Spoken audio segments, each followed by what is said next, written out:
About what I read in August and September. I know it's been a little while since the August ones, I'm sorry, but I'm trying to make it up to you now. Starting off with The Coven by Harper L. Woods. I want to get this one out of the way quite quickly because I just didn't enjoy this book. I gave it 2 stars. We follow our FMC Willow. She has been out in hiding away from the rest of the witches because of stuff that happened with her family. She is found, she is brought back to this academy of sorts. A lot of murders start happening. They're trying to figure out who has done it. She is being given the blame for it. And she's also having this very bizarre relationship with this demon slash vampire slash monster thing that kind of work in alliance with the witches. I know being quite vague, part of that is because I read it in August, but part of it is because I really don't feel like the world building was fleshed out very much at all in this book. That was my main problem with it. It's a very short book, and I think I would have preferred a longer book that actually delved into things a little bit more, gave a bit more context instead of what happens, which is kind of the last few chapters of the book.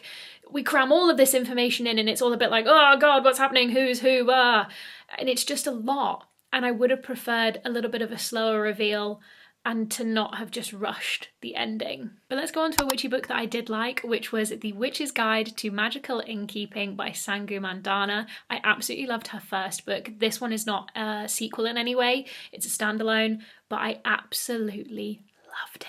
I gave it 4 stars. We follow our FMC Sarah Swan. She lives with her great aunt in this inn and she has magic when she is younger, and then something happens and she no longer has her magic, and it's a beautiful story of found family.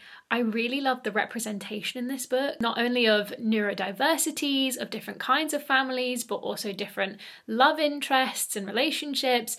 It just was really, really beautifully done. It had enough action to keep you interested. There is something at stake that they are trying to get back, so you've kind of got that interest. You also have some different romantic interests. And I loved it.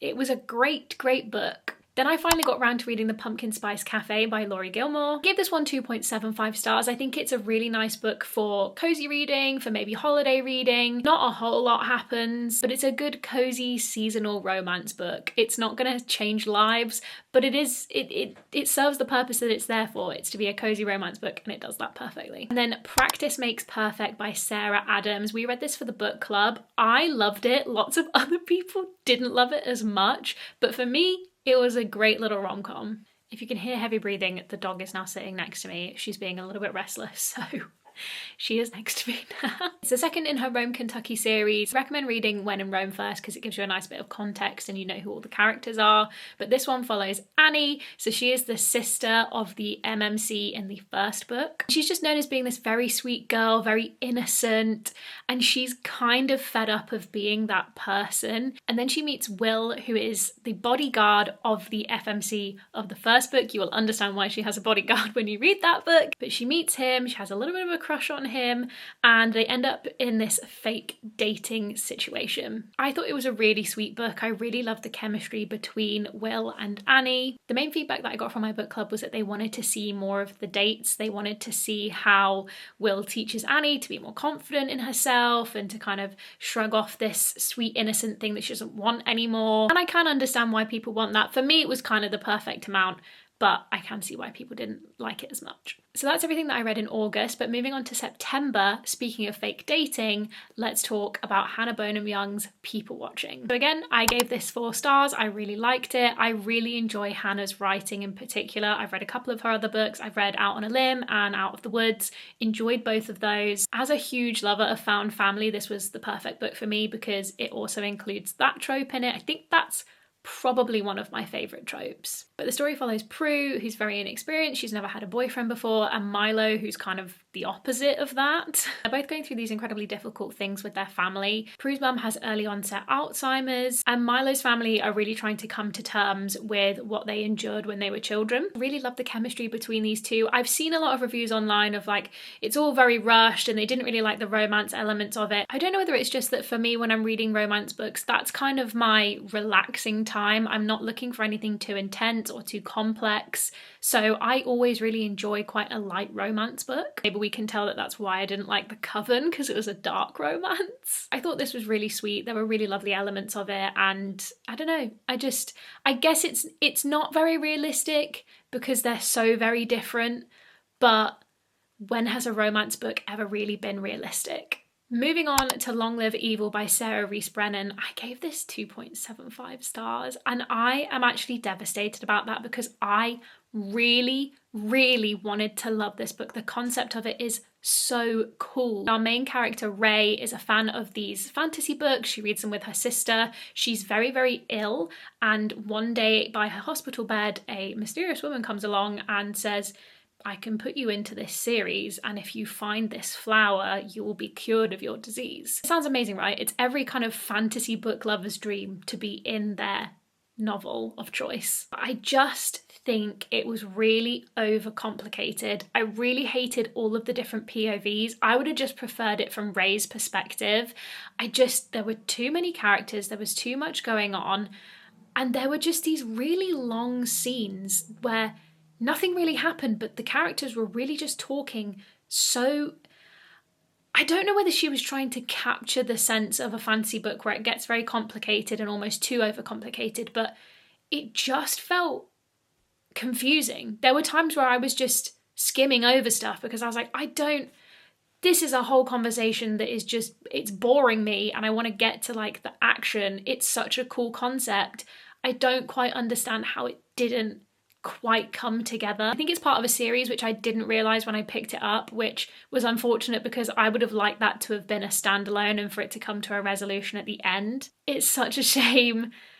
Oh, it's so frustrating. I finally finished Silver Elite by Danny Francis. I gave this 2.75 stars. Now, I have to admit, because it took me so long to finish, there's probably a bit of my opinion that is just skewed by the fact that it took me so long. I know it's quite a divisive book. Some people really love it. Some people really hate it. I know there was stuff going around about maybe it was written by AI.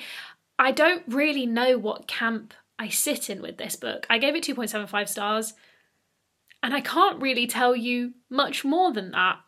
There were bits of it that I did kind of enjoy. I like the dystopian setting. I really love dystopian books, so for me that was great. But I don't know. I know that's not very helpful for people who are deciding whether they're going to read it or not, but that's all I can give you. And then finally, I read The Honey Witch by Sydney Shields. I gave this one 2.5 stars. We read this for my book club. I can tell you how well it went down. Not a single other person left a review.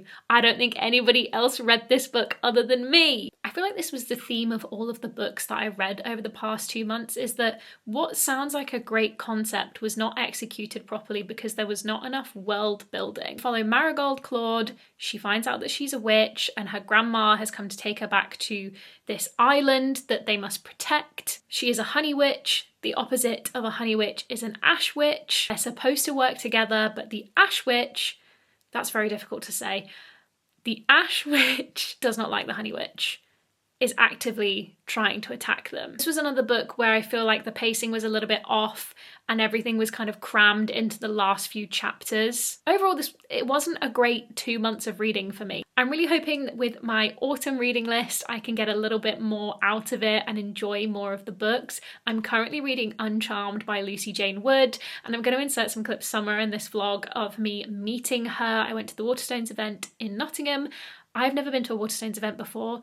I had the best time. I Okay, my camera just overheated. I can't quite remember where I was or what I was talking about. I think I was talking about the Waterstones event and saying how much fun I had. I absolutely loved meeting Lucy. She signed my Rewitched book and my Uncharmed book. We spoke about us both rewatching Sabrina the Teenage Witch, and she had time for everyone. She was there an incredibly long time signing books, and I just really, really appreciated how much care she put into speaking to every single person. That is all I have for now. I'm going to get back to reading so that I can give you an update on my autumn reading list very soon.